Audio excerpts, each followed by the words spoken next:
Welcome to Shadow Frames, where forgotten images reveal their darkest secrets.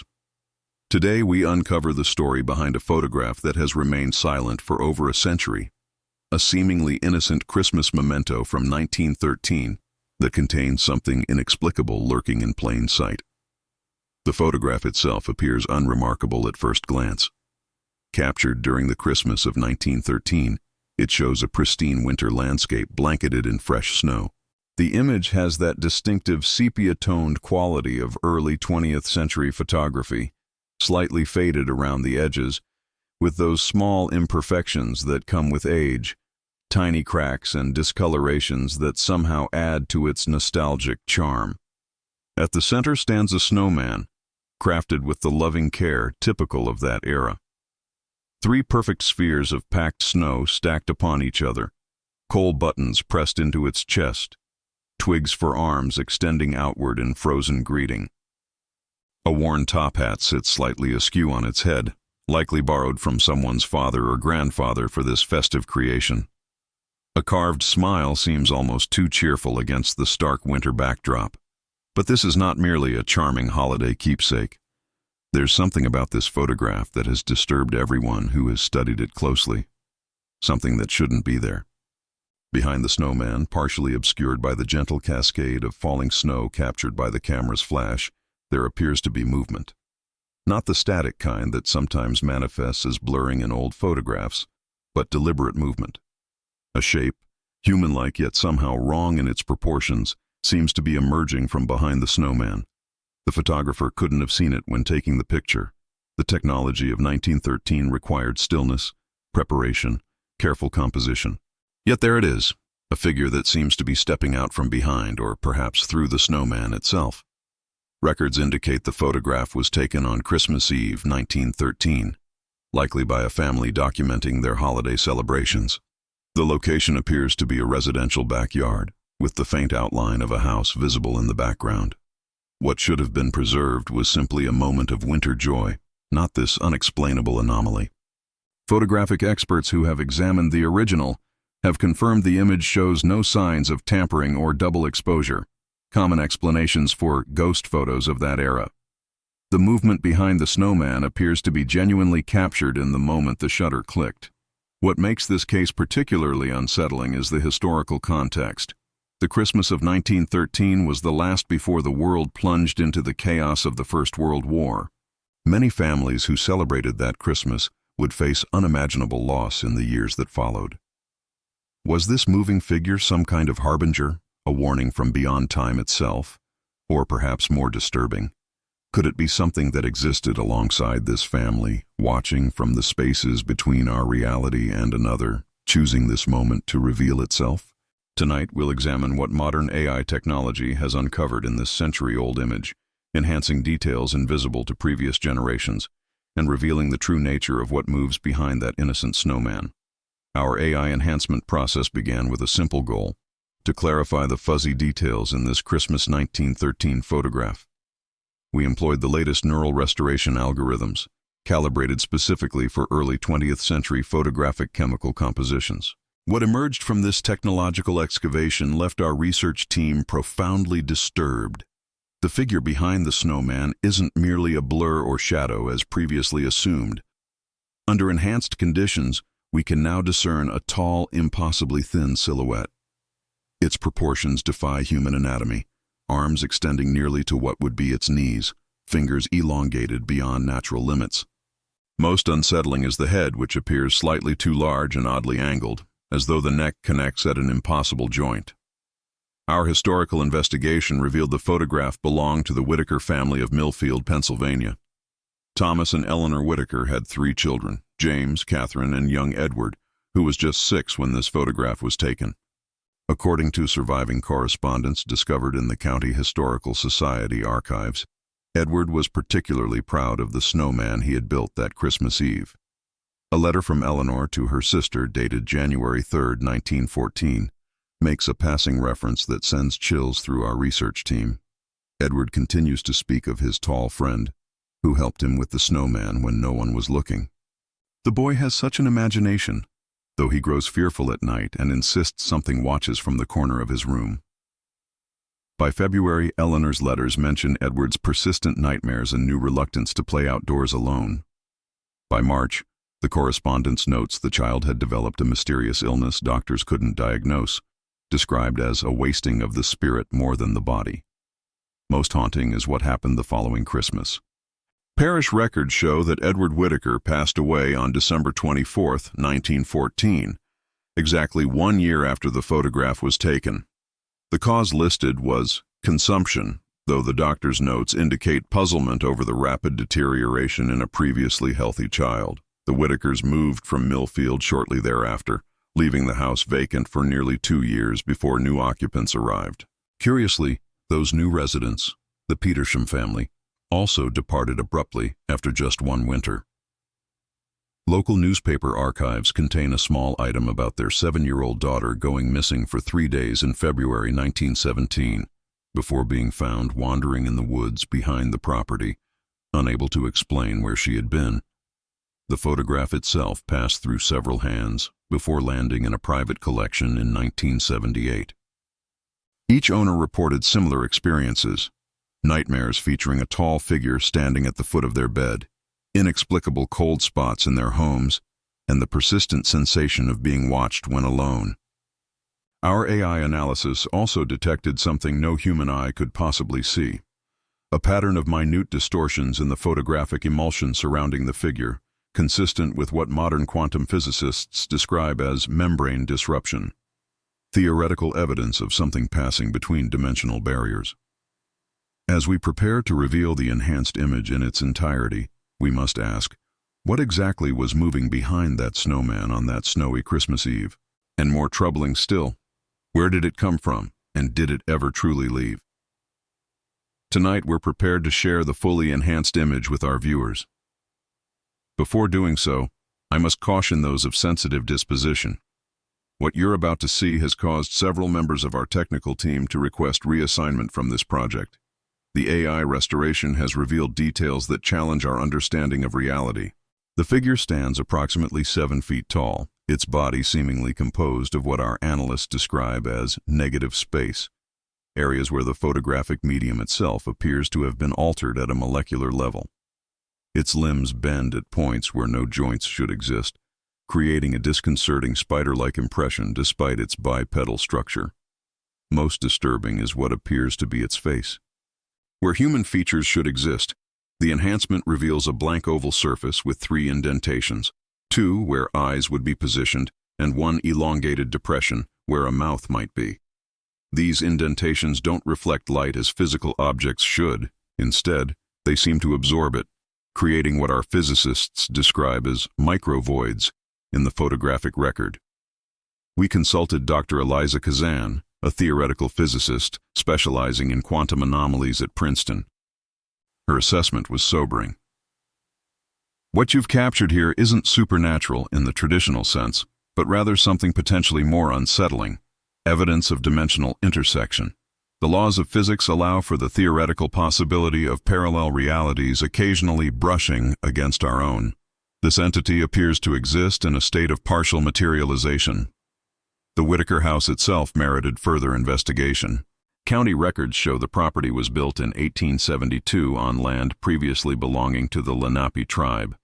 Local indigenous histories speak of a thin place in those woods where the tall ones could sometimes be glimpsed between the trees on midwinter nights. A diary recovered from Eleanor Whittaker's personal effects, only recently donated to the Historical Society by a distant relative, contains entries never before examined. Her final note about Edward, dated December 23, 1914, reads, "He woke screaming again last night. Says his tall friend is coming tomorrow to take him somewhere beautiful, where the snow never melts. I've given him extra syrup of morphia to help him sleep, poor lamb. His fever worsens by the hour." Parish burial records contain one detail previously overlooked. Edward's body was remarkably light when placed in his coffin, described as weighing no more than a hollow bird's nest by the undertaker. The child's face, however, bore an expression of serene contentment rarely seen among the deceased. Our research team made one final discovery when visiting the former Whittaker property last month. The current owners permitted access to the backyard where the photograph was taken. Using ground-penetrating radar, we detected an unusual anomaly approximately 6 feet beneath the soil, a perfectly spherical cavity measuring roughly 3 feet in diameter. When asked if we could excavate, the owners firmly declined, mentioning their children had been complaining about the tall man who watches from the tree line since they moved in last autumn. Temperature readings taken at the site showed an inexplicable cold spot directly above this underground cavity, measuring 17 degrees below the surrounding area, even on a warm spring day. As we prepare to show you the fully enhanced image, we must ask, what if some entities exist not as supernatural phantoms, but as visitors from realms adjacent to our own? And what particular interest might they have in children born with the ability to perceive them? The implications of our findings extend far beyond the Whitaker case. Since releasing our enhanced footage last month, we've received over 300 submissions from across North America of similar anomalies captured in winter photographs spanning from 1886 to as recently as 2017. The pattern is unmistakable. Each image features a child who would later disappear or die under mysterious circumstances within 1 year of the photograph being taken. Perhaps most compelling is the cache of documents we obtained from the estate of Dr. Miriam Hoffman, a child psychologist who practiced in Millfield from 1942 until her death in 1971. Her private case notes document 47 children who described encounters with what she termed the winter visitor, a tall, thin entity that appeared to them exclusively during snowfall. Her detailed records indicate that each child described identical features: impossibly long limbs, movements that seemed to skip like a scratched record, and the promise of showing them the place where it's always Christmas. Dr. Hoffman herself became increasingly concerned with these accounts, eventually attempting to photograph one of her sessions with 7-year-old Timothy Gaines in January 1964. The resulting image, which we've also enhanced through our AI process, shows only the child, but the shadow cast on the wall behind him corresponds to no object present in the room. Instead, it depicts the same elongated figure seen in the Whitaker photograph. Meteorological data provides another disturbing correlation.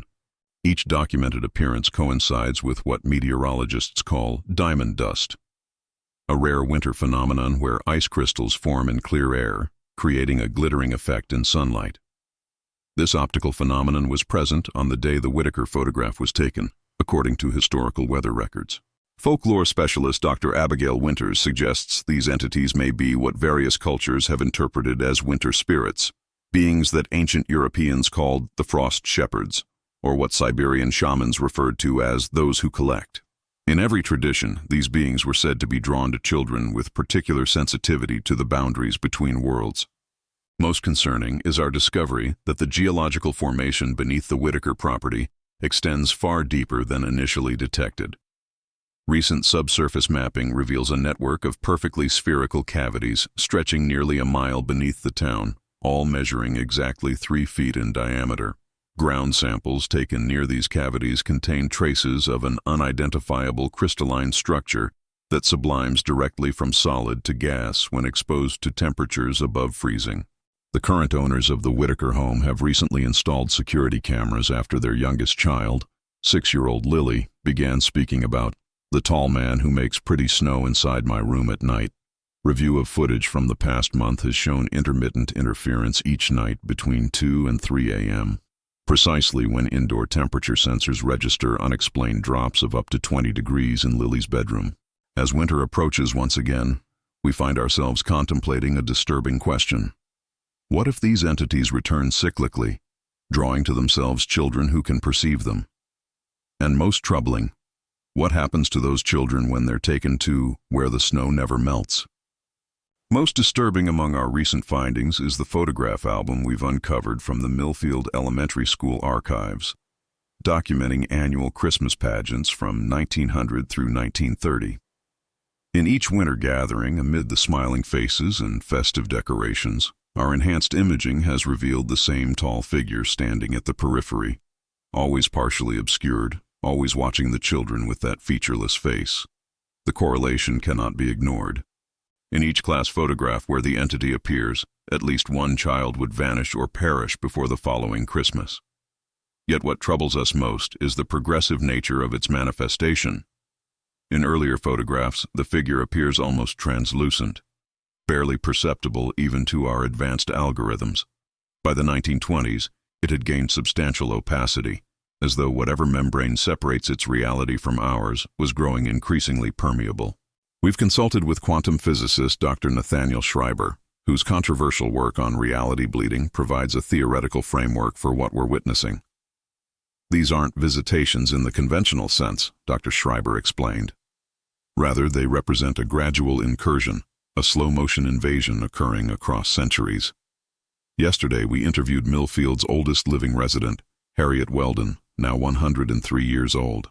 Her testimony chilled our research team.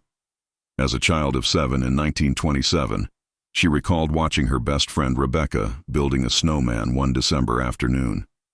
Rebecca kept turning and talking to someone I couldn't quite see, Harriet told us, her ancient hands trembling. She told me her tall friend promised to take her somewhere special after Christmas. I thought she was playing pretend. She vanished 3 days later. They found only her red mittens at the edge of the woods.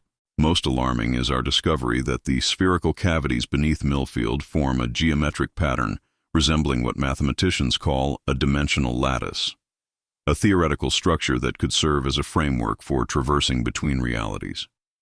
Ground-penetrating radar shows these cavities have increased in number by 17% since our initial survey just 6 months ago. The current owners of the Whitaker home contacted us last night with disturbing news.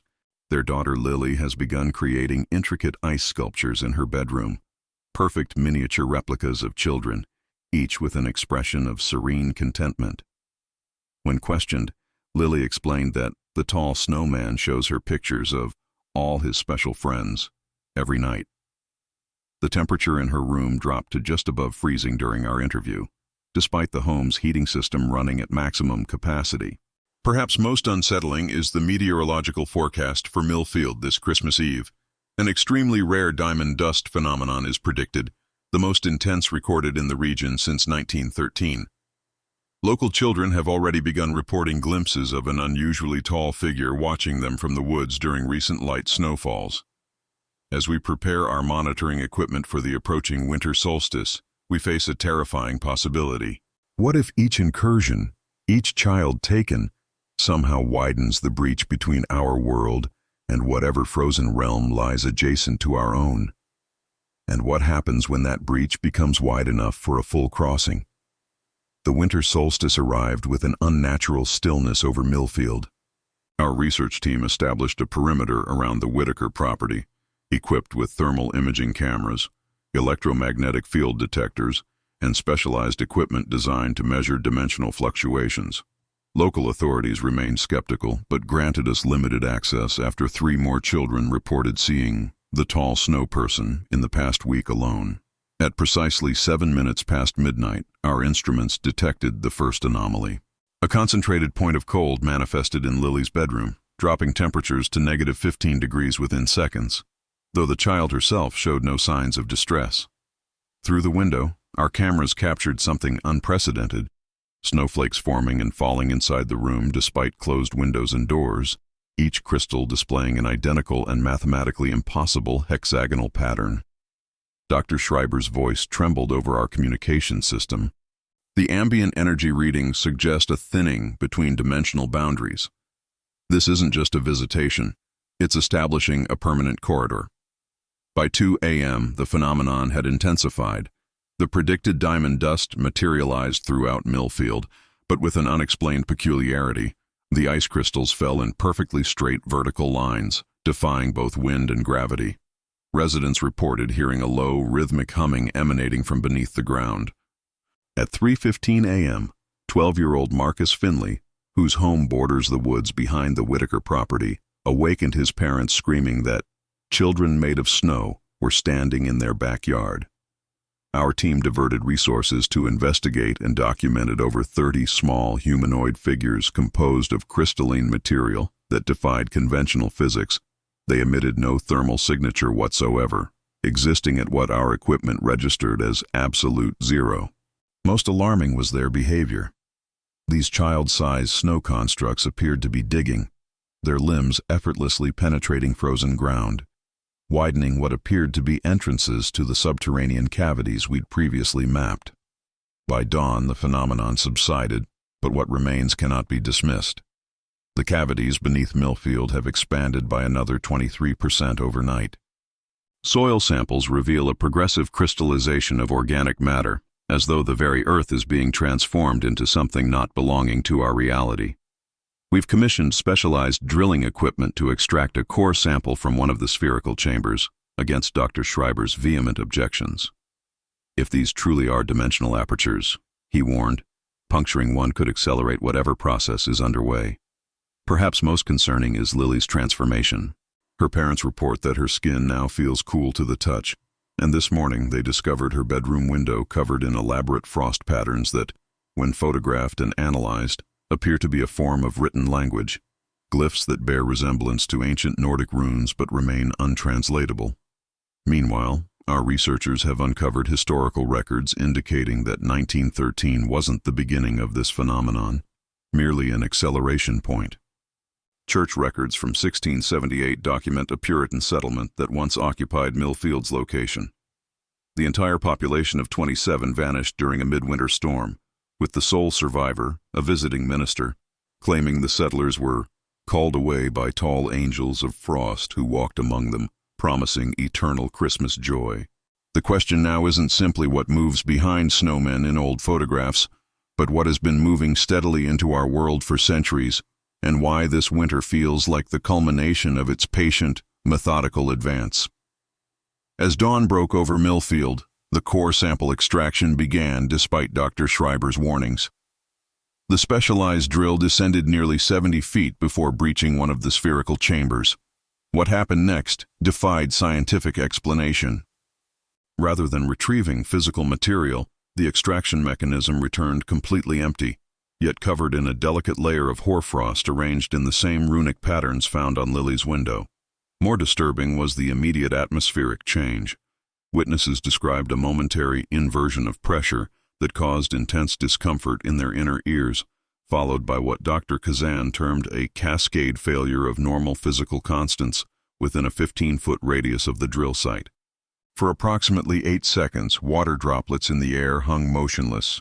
Sound waves became visible as rippling blue distortions, and 3 members of our team reported seeing through solid objects as though they had become transparent. Local authorities have now cordoned off the entire area following the disappearance of 2 geological technicians who descended into the drill shaft to investigate. Their communication devices continued functioning for 17 minutes after they vanished, transmitting only the sound of gentle children's laughter and what audio analysts describe as the crystallization of moisture, like frost forming at impossible speed. Meanwhile, historical researchers have made a breakthrough regarding the Whittaker photograph. A journal belonging to photographer Wilhelm Strasser, who taught photography at Millfield College in the early 20th century, contains a troubling entry dated December 26, 1913. Developed the Christmas photos for the Whittaker family today. Something most peculiar on the final plate. A distortion behind the snowman that wasn't visible when I captured the image. Young Edward insisted his special friend would appear, but I humored the boy as one does with children. Now I cannot shake the sensation of being watched. The negative itself feels unnaturally cold to the touch, and I find myself reluctant to store it with the others. Strasser himself vanished 3 weeks later during a blizzard while photographing ice formations on the lake. His camera was recovered in spring, the undeveloped film inside showing nothing but whiteout conditions, except for one frame containing what appears to be the same elongated figure, now standing much closer to the camera. Perhaps most alarming is the physical transformation now manifesting in Lily. Her parents report that her hair has begun growing at an accelerated rate, turning white despite her young age. Medical tests reveal her core body temperature has dropped to 85 degrees, yet she shows no signs of hypothermia or distress. When asked about her tall friend, she now responds with uncharacteristic maturity. He is neither tall nor a friend. He is simply what waits between worlds where time moves differently. Weather services report unprecedented barometric readings throughout the region, and meteorologists cannot explain why weather satellites show a perfectly circular area of intense cold centered directly over Millfield, a pattern one specialist described as like looking at a hole punched through our atmosphere into somewhere else. As Christmas Eve approaches, we must consider a terrifying possibility. What if the entity in the Whitaker photograph wasn't merely visiting our reality, but actively working to transform this location into a permanent junction between worlds? And what role do the children, particularly those like Lily, play in this cosmic restructuring? The temperature in Millfield has plummeted to unprecedented levels as Christmas Eve approaches. Meteorologists report readings of -42 degrees, physically impossible given the regional climate. More unsettling still, the cold seems concentrated in perfect geometric patterns throughout the town, forming what Dr. Schreiber has termed crystallization nodes, where temperatures drop even further.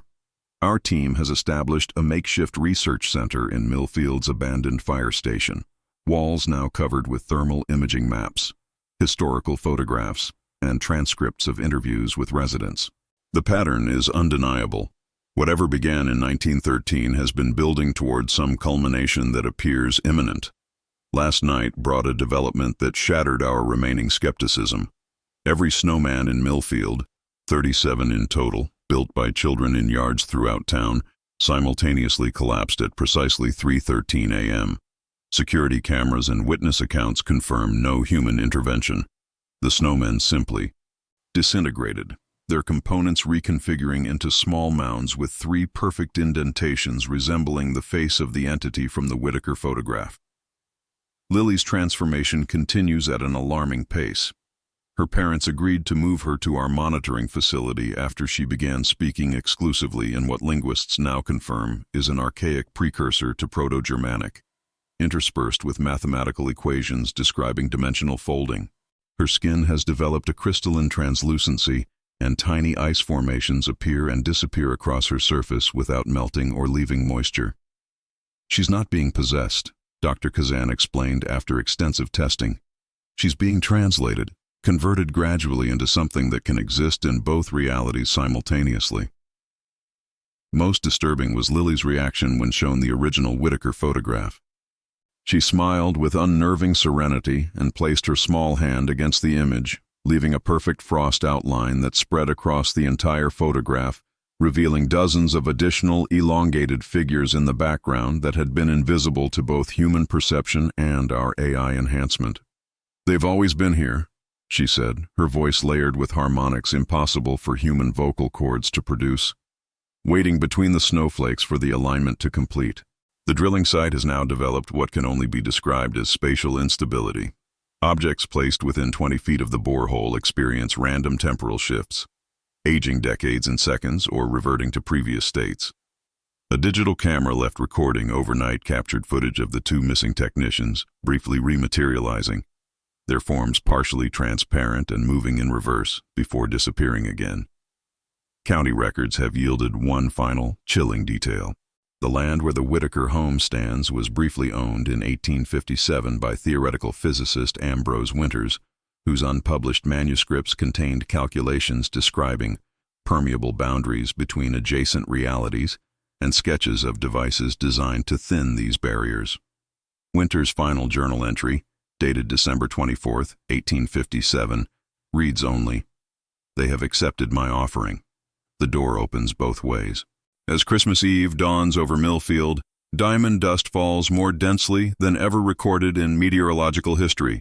The crystalline structures no longer melt upon contact with solid surfaces, instead spreading and connecting into intricate patterns that Dr. Schreiber reluctantly identifies as the physical manifestation of a dimensional transition matrix.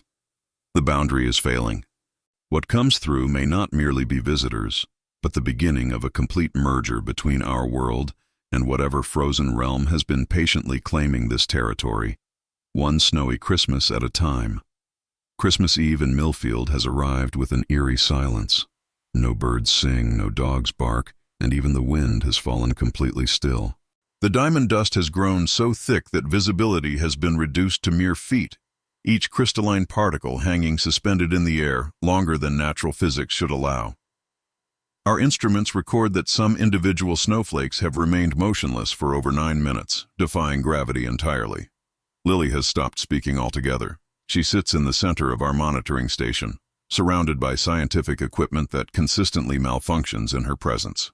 The temperature around her body has now dropped to -68 degrees, yet she shows no discomfort. Most disturbing is what happens when she exhales. Her breath emerges not as warm vapor, but as perfectly formed ice sculptures, miniature replicas of children holding hands in a circle. These formations don't melt, but rather sublimate directly into the air after approximately 17 minutes. At noon, every digital clock in Millfield simultaneously reset to display 0, 0, 0, and began counting forward at precisely half normal speed. Analog timepieces continue functioning normally, creating what Dr. Kazan calls temporal dissonance, a measurable divergence between two previously synchronized realities. The spherical cavities beneath the town have begun to resonate at a frequency just below human hearing. Animals sense it, however. Every pet within the town limits is now oriented toward the Whitaker property, standing motionless, their eyes fixed on some invisible point in the middle distance. 3 more children have developed white hair overnight. All report the same dream, walking hand in hand with the tall entity through a forest of ice where other children play in eternal winter. School photographs going back decades, stored in the town hall archives, have inexplicably altered. Our team was horrified to discover that in class pictures dating back to 1895, certain children now appear with subtle crystalline alterations to their features, their smiles too wide, their eyes reflecting light that wasn't present in the original photographs. Most alarming is what emerged from the drill shaft at precisely 3:13 p.m.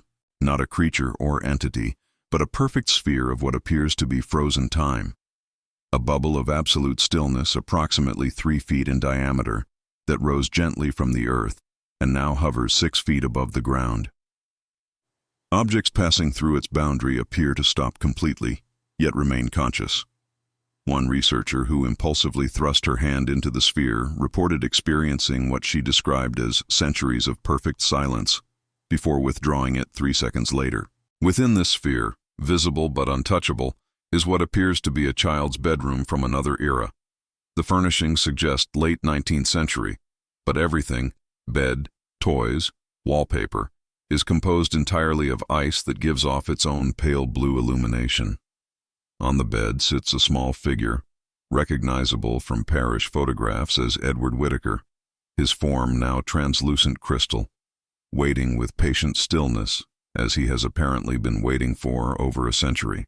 Lily, upon seeing this manifestation, spoke her first words in 12 hours. The nursery is ready. The others are coming home. As twilight descends upon Millfield, the transformation accelerates beyond our capacity to document. The diamond dust has formed intricate geometric patterns in the air above the town, creating what residents describe as hallways of light stretching upward into the darkening sky. These corridors pulse with rhythmic intensity, each beat corresponding precisely to the resonant frequency emanating from beneath the earth. We've established communication with Dr. Helena Frost, a cryogenic physicist at the Arctic Research Institute, who arrived by helicopter despite the increasingly anomalous weather conditions. Upon reviewing our data, she revealed a disturbing connection. Her great-grandfather was Ambrose Winters, the physicist who once owned the Whitaker property. Among his effects, passed down through generations, was a sealed metal container inscribed with instructions that it should only be opened when the children of Frost begin their return. The container held a journal documenting Winter's communication with what he described as entities dwelling in the interstices between realities, where time accumulates in crystalline form. According to his writings, these beings existed in a state of perpetual winter, where consciousness itself had frozen into perfect stasis, an existence they regarded as transcendent, but which required periodic renewal through the incorporation of human children who could perceive their realm. Most disturbing is the map Winters included. A precise diagram of Millfield showing the planned pattern of spherical chambers to be created beneath the town, forming what he termed a lattice of transition. The final chamber, marked with a date, December 24, 2023, lies directly beneath the town square. As night falls, the hovering time sphere from the drill shaft has been joined by 6 others, each containing different children's bedrooms from various historical periods. These spheres have arranged themselves in a perfect circle around the Whitaker property, rotating slowly like a massive combination lock clicking into its final position. Local authorities attempting to evacuate remaining residents report that the town boundaries have become impassable. Vehicles reaching the edge of Millfield simply emerge from the opposite side, as though the entire community now exists in a closed, topological loop separated from surrounding reality. Lily has begun to change in ways that defy biological understanding. Her form remains human in outline, but appears increasingly composed of interlocking ice crystals that move fluidly like living tissue. When asked if she's afraid, she responded with unsettling clarity. "Why would I fear becoming what I was always meant to be? The cold children have been waiting so long for this Christmas." Dr. Schreiber's latest calculations suggest we are witnessing not merely a visitation, but a complete ontological merger. 2 realities that have been gradually converging since winters first weakened the boundary in 1857 are about to completely interpenetrate. The town clock struck midnight moments ago, though our instruments indicate it's only 7:43 p.m. As its final chime echoed across Millfield, every child under the age of 12 simultaneously turned toward the Whitaker house and began walking with deliberate purpose, their parents unable to restrain them. Their footprints in the snow leave no depressions, but instead raise perfect crystalline replicas of their shoes with each step. The boundary between worlds has worn so thin that we can now see them clearly. Dozens of tall, elongated figures moving among us, their features becoming increasingly distinct as our reality aligns with theirs. They reach for the children with impossible limbs that bend in beautiful, horrifying ways. The temporal distortion accelerates as Christmas morning approaches. What we previously measured as 7:43 p.m. has stretched into an impossible night lasting over 14 hours, yet the sun shows no sign of rising. The diamond dust has transformed into what can only be described as crystallized time, snowflakes that contain moving images from Millfield's past within their structures, visible momentarily before sublimating away. Most concerning is the transformation of the town itself. Buildings older than 1913 have begun reverting to earlier architectural states, while newer structures develop frost-like encrustations that gradually reshape them into something resembling Victorian design, but with geometrically impossible angles. The entire town appears to be synchronizing to a specific historical moment, the precise point when Ambrose Winters first weakened the dimensional boundary. Dr. Frost has translated more of her great-grandfather's journal, revealing his ultimate intention.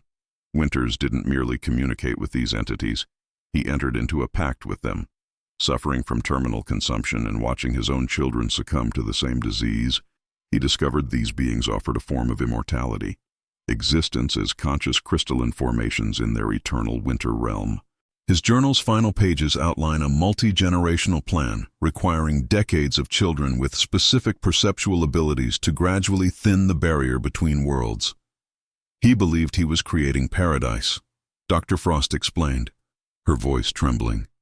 A place where children would never grow old, never suffer, never die, preserved in perfect, joyful stasis.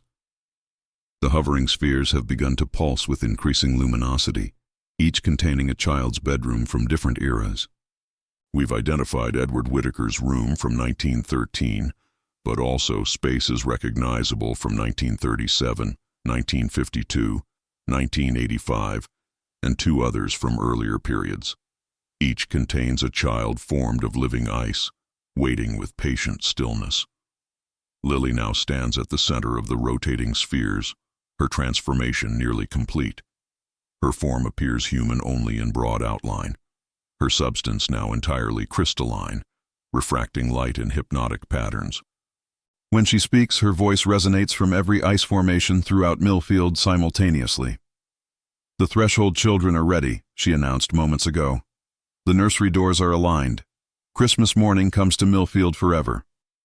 Most alarming is what our instruments detect beneath the town square. The final chamber has fully formed, larger than all others combined.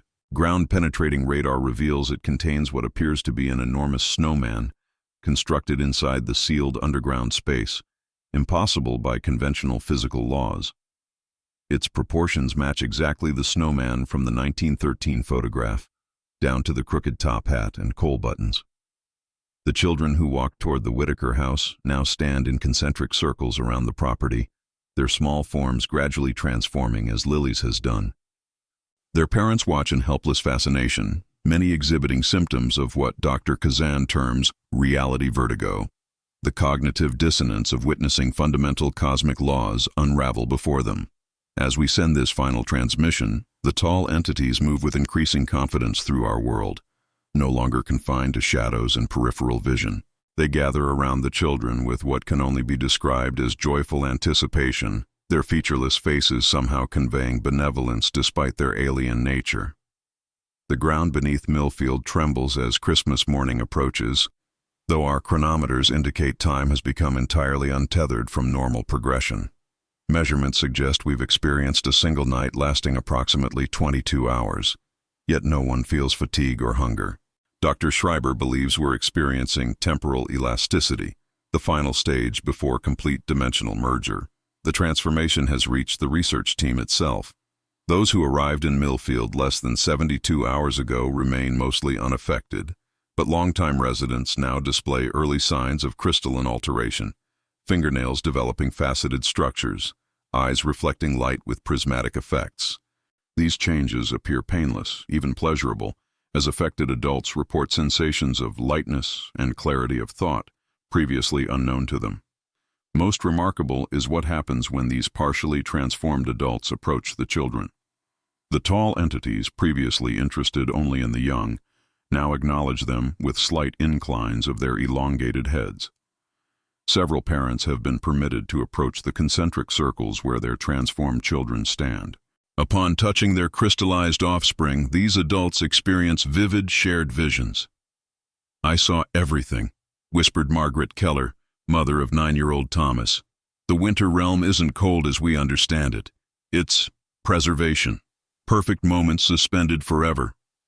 Thomas showed me Christmas mornings from throughout history, children playing in snow across centuries, all happening simultaneously in a place where joy never fades. Dr. Frost has fully decoded her great-grandfather's final journal entries. Winters didn't merely broker a pact with these entities. He discovered they had been visiting Earth for millennia, drawn to human consciousness but unable to fully comprehend our experience of linear time and inevitable decay. What appeared predatory to our researchers was something else entirely, a form of rescue. "They don't understand death," Dr. Frost explained. "Their existence is perpetual, unchanging. When they discovered children could perceive them, they sought to preserve what they considered our most perfect state of being. The massive underground snowman beneath the town square has begun emitting a harmonic frequency that causes the diamond dust to arrange itself into spiraling double helix patterns. These crystalline DNA structures float upward, merging with the hovering time spheres, creating bridges between them that solidify into translucent walkways. Lily, now fully transformed, has ascended one such pathway. Standing between realities, she addressed our remaining research team with a voice that seemed to originate from everywhere and nowhere simultaneously. "Your perception is limited by your place in time. They exist where all moments touch. What you see as taking children away is preservation of consciousness at its most receptive state. Those who went before have been waiting to welcome others, not death, transformation." The town clock, frozen at midnight for nearly a day, suddenly chimed 13 times. With each resonant bell, the boundary between dimensions thinned further. Through widening apertures between snowflakes, we glimpse a realm of perfect winter beauty, where children from throughout Millfield's history play together in endless twilight, their laughter echoing across centuries.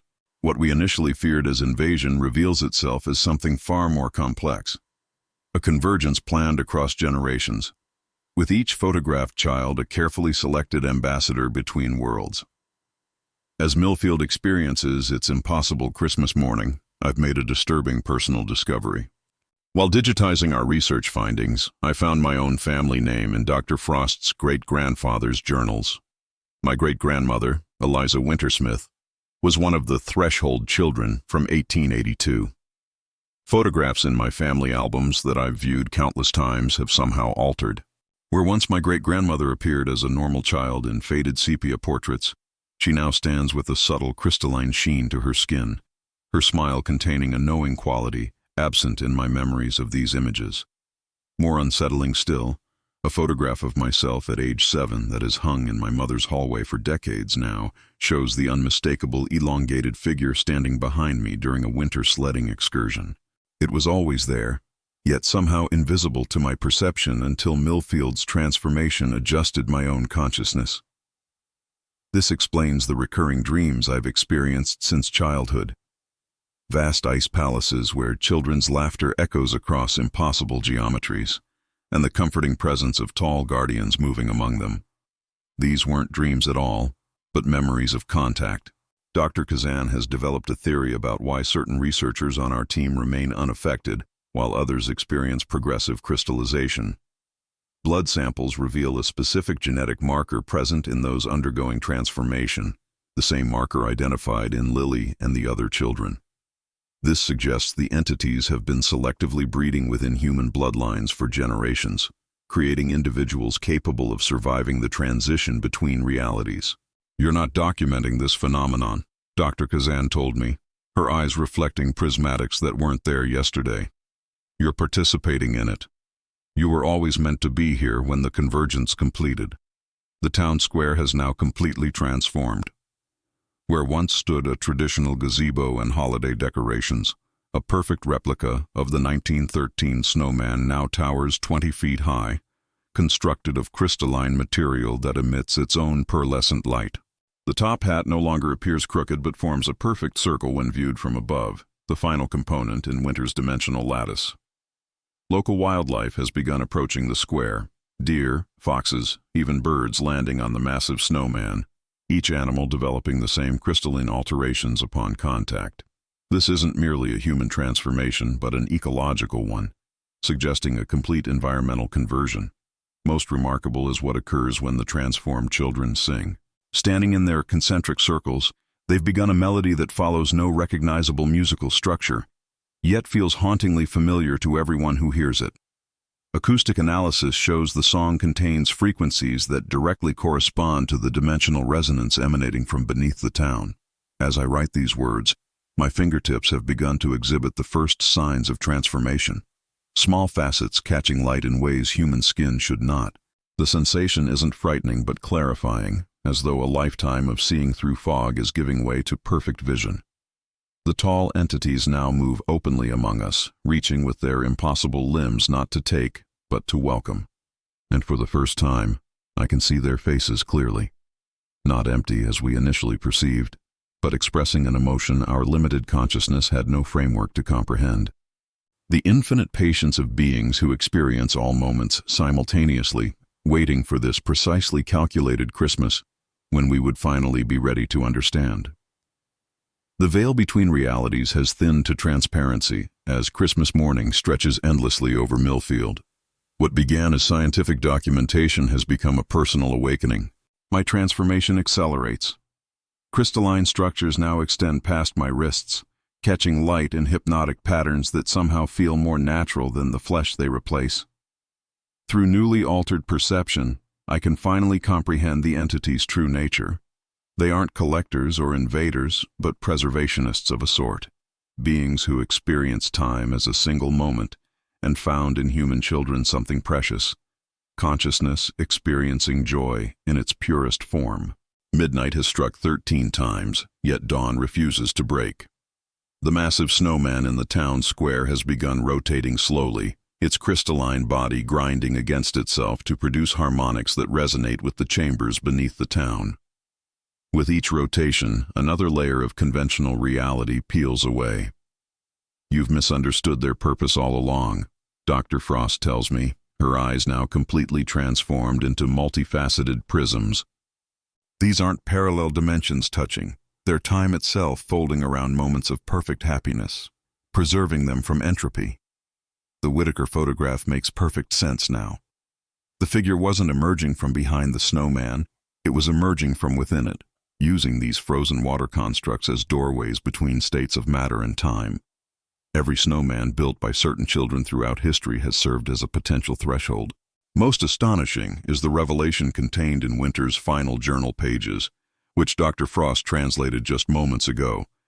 The entities showed me a terrible future, a world where childhood wonder would be systematically destroyed by technological distraction and environmental collapse. Their intervention isn't merely preservation, but rescue before the capacity for true joy vanishes from human experience entirely. Local residents who resisted the transformation initially now approach the town square voluntarily, touching the crystalline snowman with expressions of profound relief. Upon contact, decades of accumulated trauma visibly dissolve from their features. Elderly residents appear suddenly unburdened, standing straighter as they develop the first signs of transformation. The children's concentric circles have begun moving in counter-rotation to the central snowman, creating a geometric pattern that perfectly mirrors the chamber arrangement beneath the town. As they move, the boundaries between past and present collapse entirely. Buildings flicker between architectural states spanning centuries. Horse-drawn carriages momentarily materialize alongside modern vehicles. Most significantly, the missing children from throughout Millfield's history have begun to reappear, not returning from some distant realm, but emerging from within the very town that lost them. They step from behind trees, from within shadows, from the reflective surfaces of frozen puddles, their crystalline forms shimmering with an inner light that speaks of consciousness preserved in perfect stasis. It's not a nursery they created, I realize aloud, my voice resonating with new harmonic overtones. It's an arc. As I watch the transformed children join hands with their historical counterparts, I understand the entity's true purpose with absolute clarity. They aren't stealing childhood, but rescuing it from time itself, preserving the capacity for wonder before humanity progresses beyond its ability to experience true joy. As the transformation of Millfield reaches its zenith, the separation between observer and participant dissolves completely. My notes, once clinical documentation, now contain crystalline patterns forming in the ink itself, words becoming three-dimensional structures that hover slightly above the page. Through newly transformed senses, I perceive the tall entity's true communication, not language but pure conceptual transfer. They show me humanity's trajectory.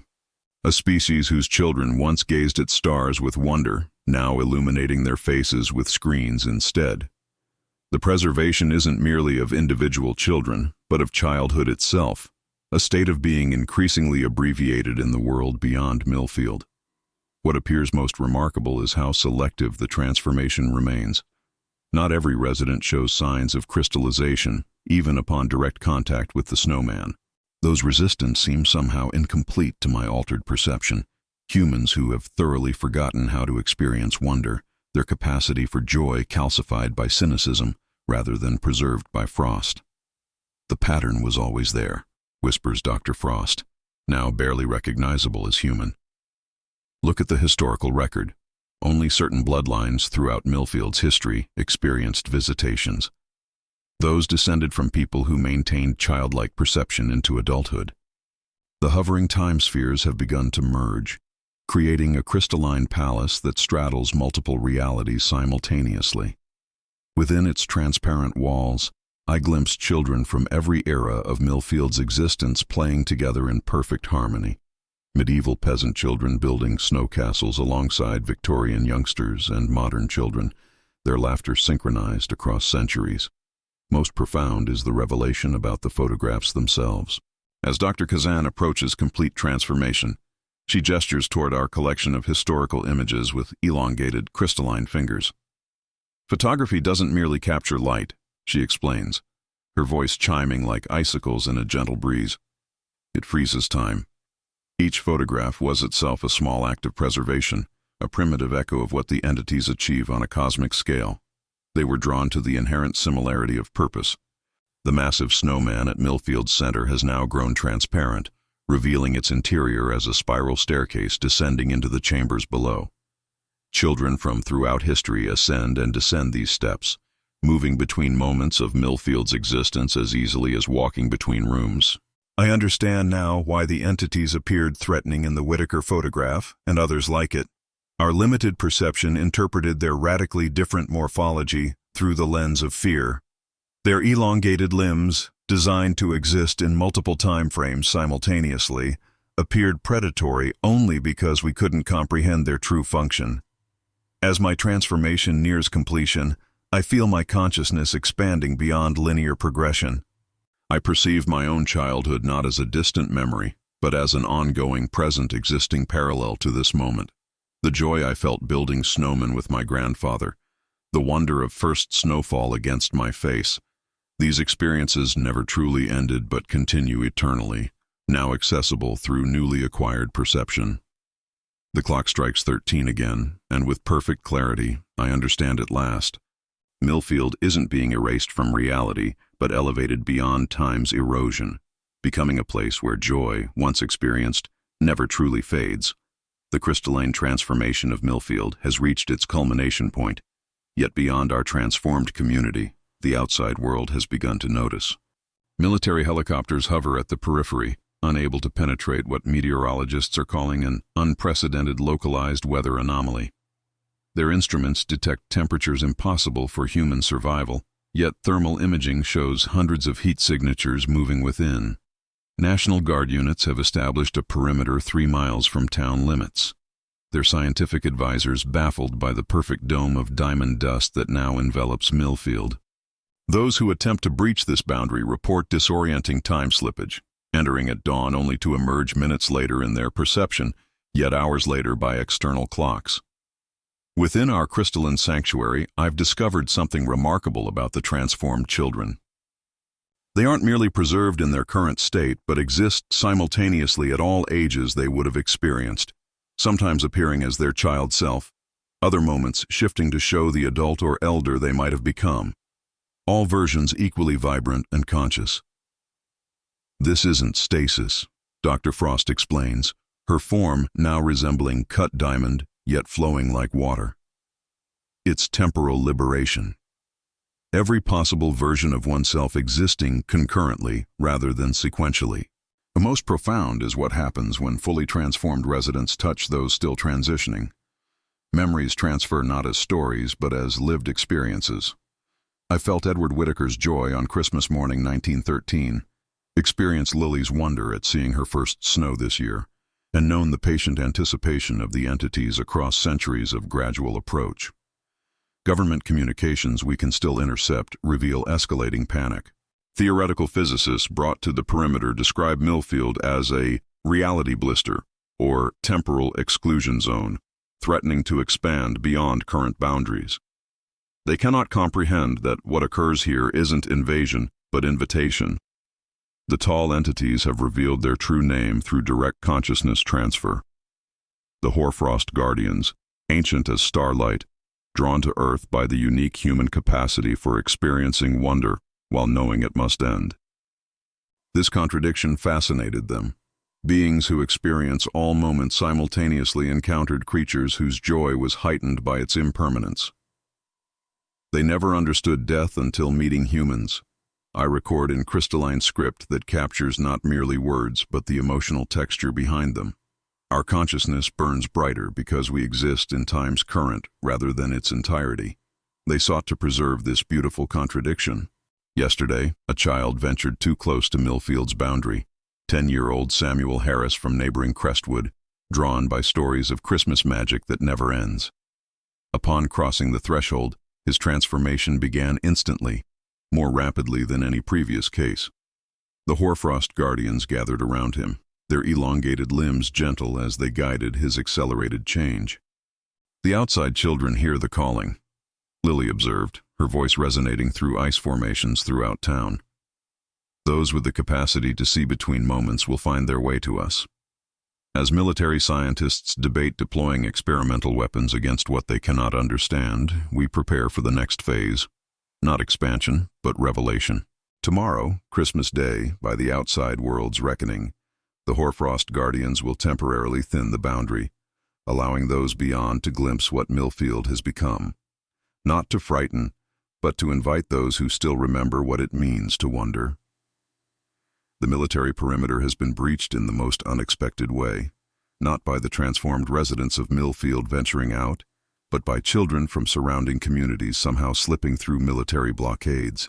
They arrive with snowflakes clinging to eyelashes and wonder in their eyes, drawn by dreams they all describe identically.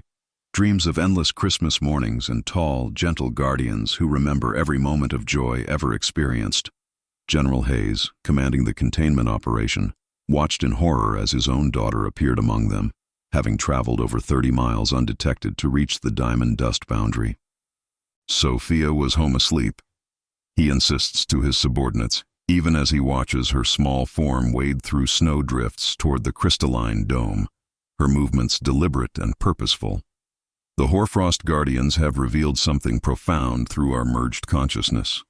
They are not the architects of this transformation, but its stewards. The true catalyst was human memory itself, the collective longing of generations who felt something precious slipping away as industrial progress gave way to digital acceleration.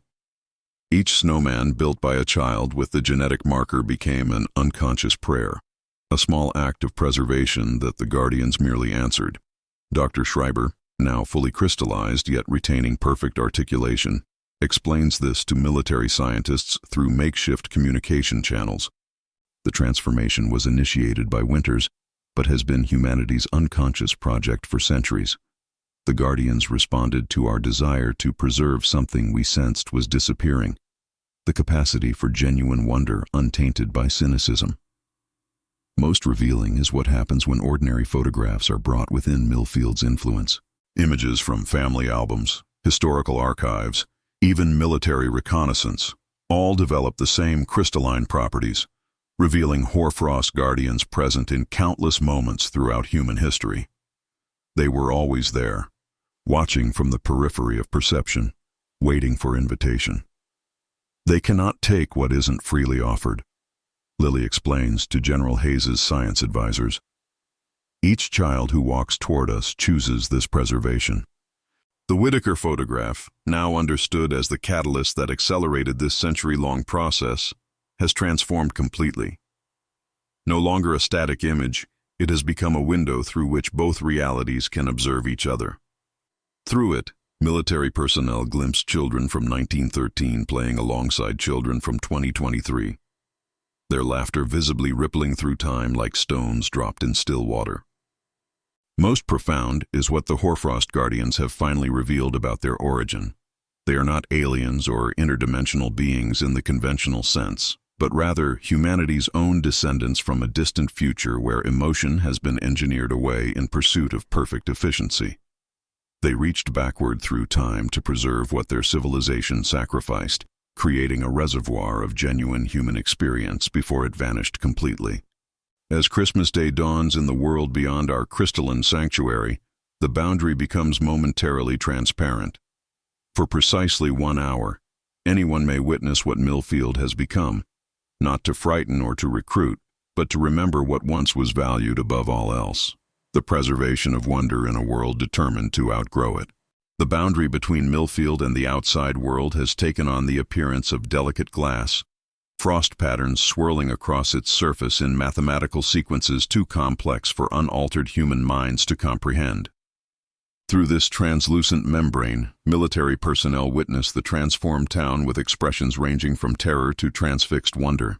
What strikes observers most profoundly is how the transformed residents move, not with the shambling gait of horror films, but with balletic precision, their crystalline forms catching light in hypnotic patterns that seem to bypass visual processing entirely and speak directly to the primitive brainstem. Children who've crossed the barrier voluntarily dance among the Hoarfrost Guardians, their movements synchronized across multiple temporal planes simultaneously. General Hayes stands mere inches from the boundary, watching his daughter Sophia undergo the initial stages of transformation. His scientific advisors urge retreat, warning of psychological contamination, yet Hayes remains transfixed. Through their newly established communication channel, Dr. Schreiber's crystalline voice resonates from speakers. Your daughter isn't being harmed, General. Quite the opposite. The genetic marker has been dormant in your family line since 1872. Your great-grandmother Emily Hayes appears in Winter's journals as one of the frost-touched children who assisted his early experiments. The revelation staggers Hayes, whose hand involuntarily reaches toward the boundary. My grandmother used to tell stories about snow people who lived between heartbeats. He whispers. I always thought they were just bedtime tales. Most significant is what happens when the town clock strikes noon on Christmas Day. The massive crystalline snowman at Millfield's center rotates one final time, aligning perfectly with the underground chambers. This completes the dimensional lattice Winters designed over a century ago.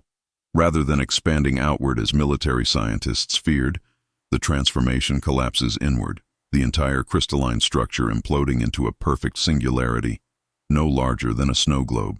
Where Millfield once stood, only a perfect circle of untouched snow remains, with the Whitaker photograph placed precisely at its center, now transformed into a three-dimensional crystalline cube through which observers glimpse an entire world, preserved in perpetual Christmas joy. Dr. Frost, the last transformed resident visible before the collapse, left one final message encoded in frost patterns across the boundary. We haven't disappeared. We've merely stepped sideways into the space between snowflakes. The door remains open for those who remember how to see with a child's eyes. Scientific instruments detect no radiation, no environmental damage, no threat of any kind. Only a persistent dimensional resonance that causes fresh snowfall over the site every night, regardless of weather conditions. Children brought to the location report hearing laughter and music from somewhere just beyond perception. General Hayes has resigned his commission, establishing a research foundation dedicated to studying what he now calls the Millfield Preservation. His daughter's bedroom remains untouched, her journal open to a final entry. Don't worry, Daddy. We're still here, watching from every snowman's smile. Some Christmases last forever. The photograph that started our investigation now sits in a specialized containment unit, yet continues transforming. Each day, the figures within rearrange themselves, playing through eternal winter afternoons. Sometimes they look directly at observers, their crystalline eyes filled with invitation. Millfield's transformation has become international news, debated in scientific forums and religious institutions alike. The phenomenon resists classification. Neither supernatural event nor scientific anomaly can fully encompass what witnesses describe. Most compelling is how snow behaves differently now throughout the region. Children report snowflakes that pause in midair when observed closely, hanging suspended as though considering the watcher before continuing their descent. The crystalline cube containing the preserved town has been relocated to a specialized research facility where it defies every attempt at conventional analysis.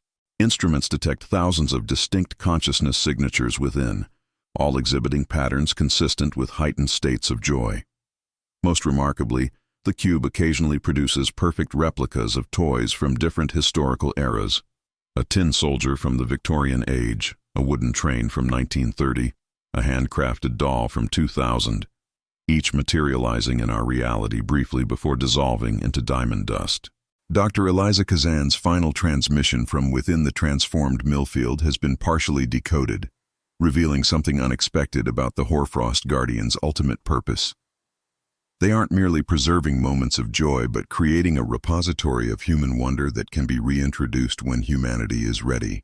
The crystallization isn't an endpoint, but a seed crystal for future restoration. General Hayes's Research Foundation has identified 17 other locations worldwide where similar genetic markers appear in concentrated populations.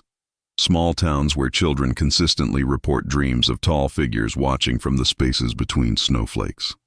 In each location, historical photographs show the same elongated presences observing from the periphery, patiently waiting for recognition. Most profound is the effect on those who spend time studying the crystalline cube. Researchers report spontaneous recovery of childhood memories previously lost to time, the exact sensation of building their first snowman, the taste of hot chocolate after sledding, the sound of wrapping paper tearing on Christmas morning. These recollections return with perfect fidelity, as though experienced moments ago rather than decades past. The transformation hasn't ended, Hayes explains to international observers. It's germinating. The Hoarfrost Guardians didn't take Millfield away. They preserved it as a reminder of what we're forgetting to value. The Whitaker photograph that began our investigation now hangs in a special chamber where children from around the world are brought to view it. Unlike adults who see only a static image of a snowman with something moving behind it, children consistently report seeing a doorway with friendly people waiting inside. Some claim they can hear Edward Whitaker's voice inviting them to build snowmen of their own. Perhaps most telling is what happens during the winter solstice exactly 1 year after Millfield's transformation. In thousands of locations worldwide, children spontaneously build snowmen with identical features: 3 perfect spheres with coal eyes set at precisely the same angle, twigs arranged in welcoming gestures, all wearing knowing smiles that seem to shift when viewed from different angles. The transformation continues, not as invasion, but as remembrance, a gentle reminder pressed into the snow of human consciousness that some experiences are too precious to surrender to time's erosion. The boundary between worlds grows thin with each snowfall, not to take away, but to preserve what we forgot to cherish.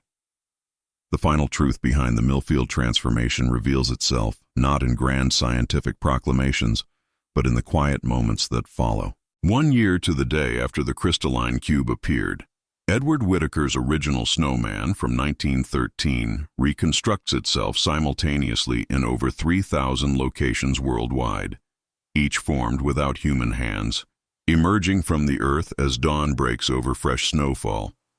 What we failed to understand was that the hoarfrost guardians were never separate entities at all. The elongated figures in countless photographs weren't visitors from another dimension or time travelers from a distant future. They were reflections of what humanity itself becomes when preserved in perfect moments of joy. The transformation wasn't colonization, but evolution, the natural progression of consciousness freed from linear time. I know this with certainty now.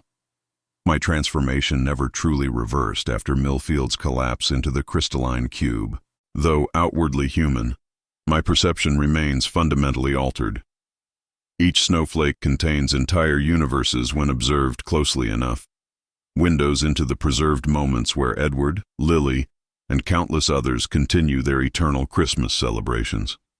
The Whitaker photograph wasn't documentation of first contact, but of completion, the moment when a century-long cycle reached fruition. Ambrose Winters didn't make a bargain with alien entities. He discovered humanity's own ultimate evolution.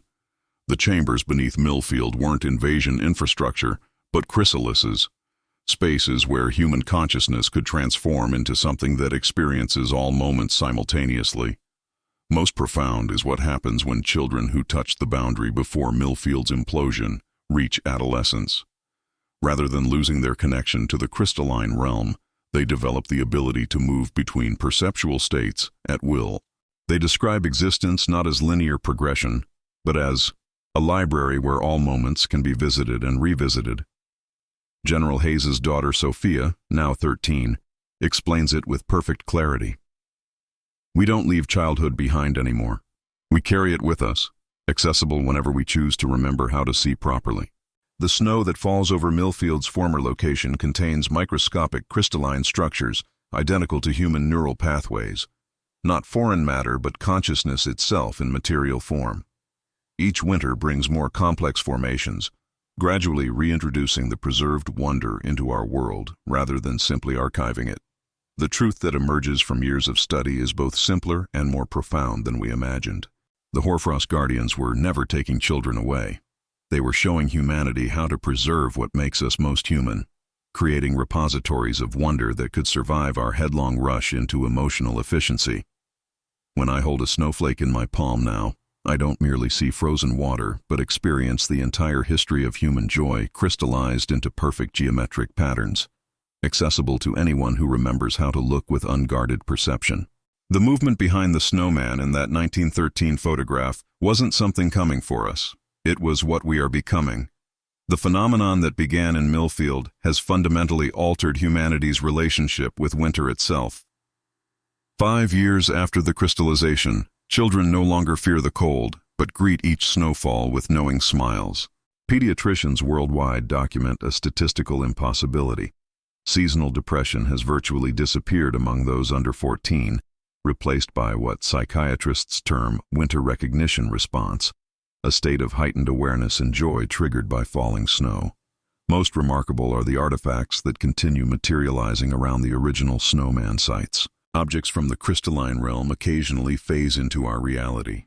Toys bearing impossible craftsmanship, books written in frost patterns that rearrange themselves depending on who reads them, and most recently, photographs showing moments that haven't occurred yet but somehow feel like memories. The scientific community remains divided. Traditional physicists maintain that the Millfield event represents a localized quantum anomaly, while the emerging field of chronological plasticity studies embraces a more profound interpretation. Dr. Vivian Chen, leading researcher at the Hayes Foundation, explains, "We're not witnessing intrusion from another dimension, but rather the natural maturation of human consciousness. The children affected aren't becoming something alien. They're becoming what we were always meant to evolve into." Governments initially responded with fear, establishing containment protocols around crystallization sites. Those measures have been gradually abandoned as the harmless nature of the phenomenon becomes apparent.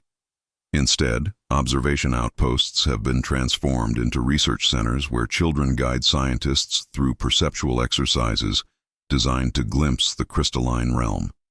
Perhaps most significant is how the transformation has altered our cultural trajectory. Technology companies report a curious trend.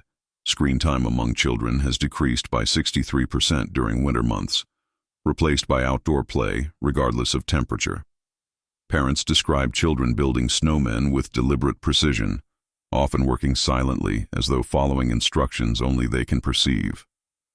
The original Whittaker photograph, now housed in the Smithsonian's new Temporal Phenomena Wing, continues its gradual transformation. The figure behind the snowman no longer appears threatening but protective, its elongated limbs curved around Edward in what clearly registers as an embrace to anyone who views it today. Former General Hayes, speaking at the United Nations Winter Consciousness Summit, summarized what many now understand. "We misinterpreted preservation as predation because we couldn't comprehend existence outside linear progression. The hoarfrost phenomenon isn't supernatural. It's profoundly natural, the universe's response to humanity's unconscious desire to protect what matters most from time's erosion. Most telling are the letters children around the world report receiving on snowy mornings, messages formed in frost patterns on their windows, signed simply EW. Edward Whittaker, it seems, has become something of an ambassador between realities, guiding new generations toward the perceptual shift that allows movement between temporal states. As another winter approaches, humanity finds itself not at the end of a strange chapter, but at the beginning of a new understanding. One where consciousness itself might move as freely as snowflakes between moments, preserving joy not as distant memory, but as eternally accessible present. As winter solstice approaches once again, I find myself drawn to the site where Millfield once stood. The perfect circle of perpetually fresh snow remains undisturbed by wind or wildlife, as though time itself treads carefully around this threshold between realities. Scientists who once swarmed the location with instruments and theories have largely departed, leaving only a modest research station staffed by those with the genetic marker, those who can see between snowflakes. The Whittaker photograph has transformed beyond recognition. No longer confined to paper and chemical emulsion, it exists as a crystalline projection that changes depending on who observes it. Children see a doorway standing open with friendly figures beckoning. Adults with the genetic marker perceive a family reunion spanning centuries. Those without the marker see only a vintage photograph of a snowman with curious light effects. Most fascinating is how ordinary snowmen have become conduits. Parents worldwide report finding their children in whispered conversation with their snow creations at dawn, receiving knowledge no formal education could provide. These children return to their homes with eyes slightly altered, still human, but containing faceted depths that catch light in geometric patterns. The fate of Lily, the catalyst who completed what Edward Whittaker began, remains subject to debate. Some insist she's fully translated into the crystalline realm, while others believe she moves freely between states of being, sometimes glimpsed simultaneously in multiple locations during particularly heavy snowfalls. guiding other children through their initial perceptual shifts. Dr. Frost's transformation came full circle when her great-grandfather's prediction manifested in unexpected ways.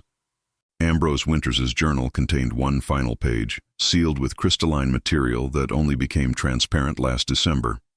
His closing words now hang framed in research centers worldwide.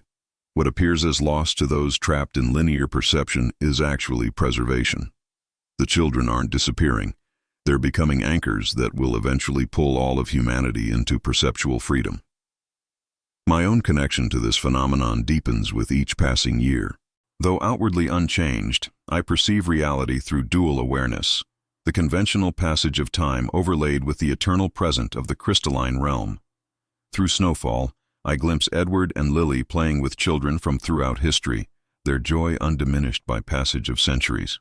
Most profound is what happens when those who've touched the threshold reach the end of their natural lifespans.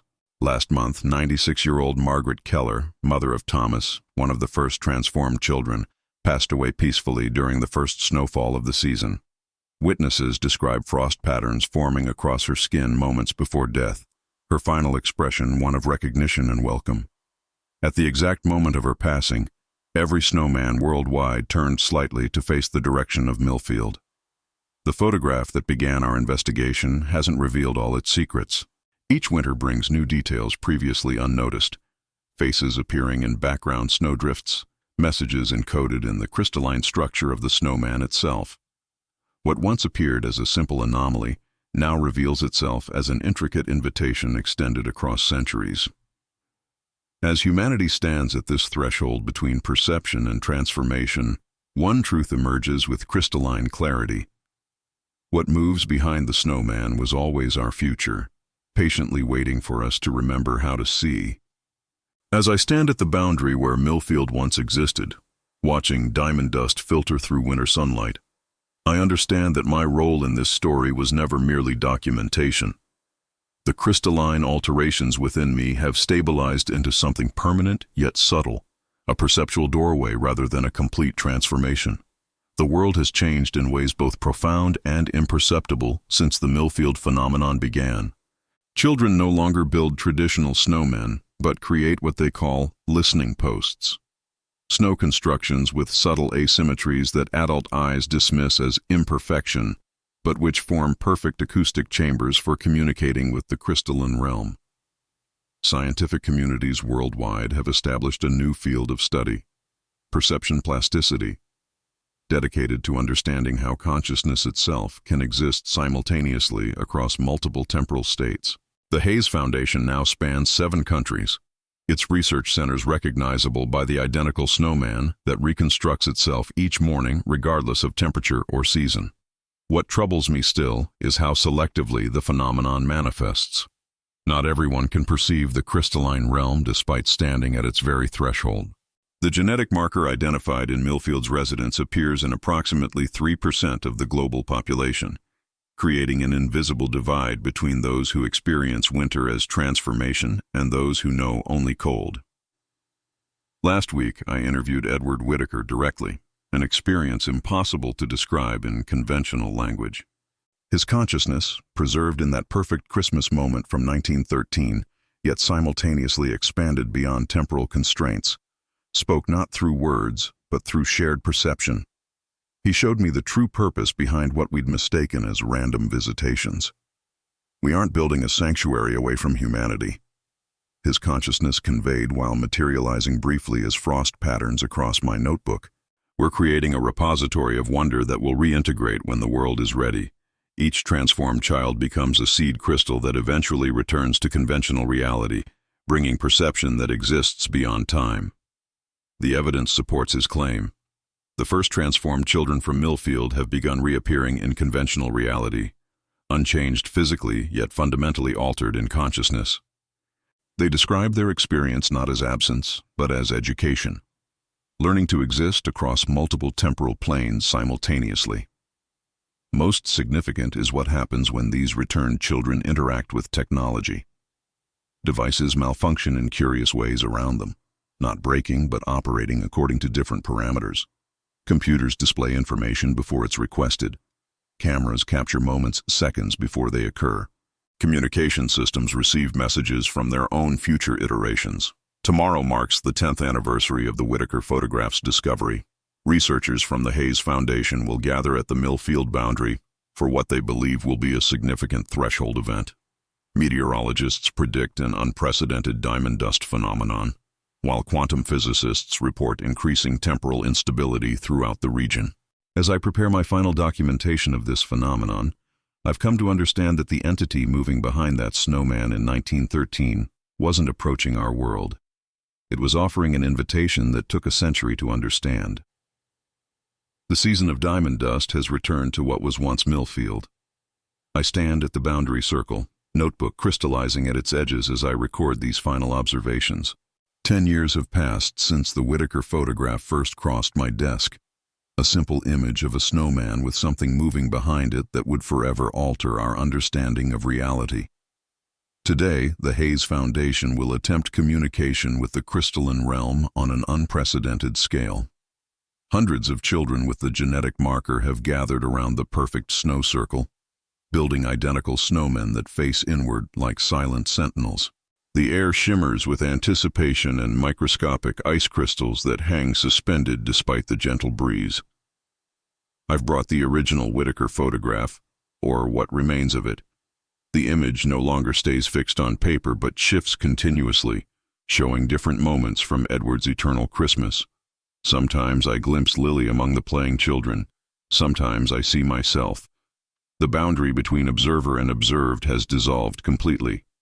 Dr. Frost approaches, her eyes reflecting geometric patterns that weren't there yesterday.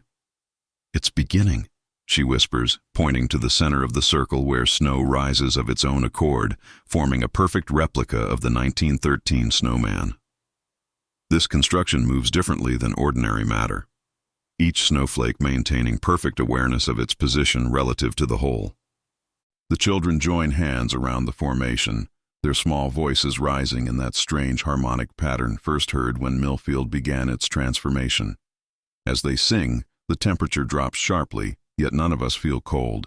Instead, a profound sense of recognition washes over the gathered observers. The sensation of remembering something we never actually forgot.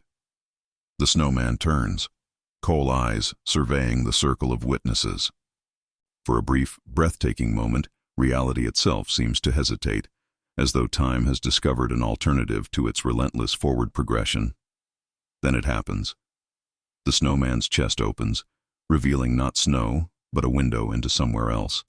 A realm of perfect winter beauty, where children from throughout history play together under the watchful guidance of the tall, elongated figures we once feared. Edward Whittaker stands at the threshold, no longer a boy of 6, but something both more and less than human. His crystalline form shifts between child and adult, past and future, his smile containing infinite patience. "The door remains open," he announces, his voice resonating through the diamond dust. Not to take away, but to remind. Some moments are too precious to surrender to time. The window remains visible for precisely 13 minutes before gently closing. The snowman returns to ordinary snow, yet every witness knows with absolute certainty that the boundary hasn't closed but merely become invisible again, waiting for those with eyes to see. As I place the Whittaker photograph back in its envelope, I notice my own reflection in a nearby icicle. My eyes now contain the same geometric facets as Dr. Frost's, the mark of someone who can perceive across temporal boundaries. The transformation continues, not as invasion, but as gradual awakening. What moves behind snowmen isn't reaching for us from another world. It's reaching back from what we are becoming. Another photograph, another dark secret revealed. Until next time, this has been Shadow Frames.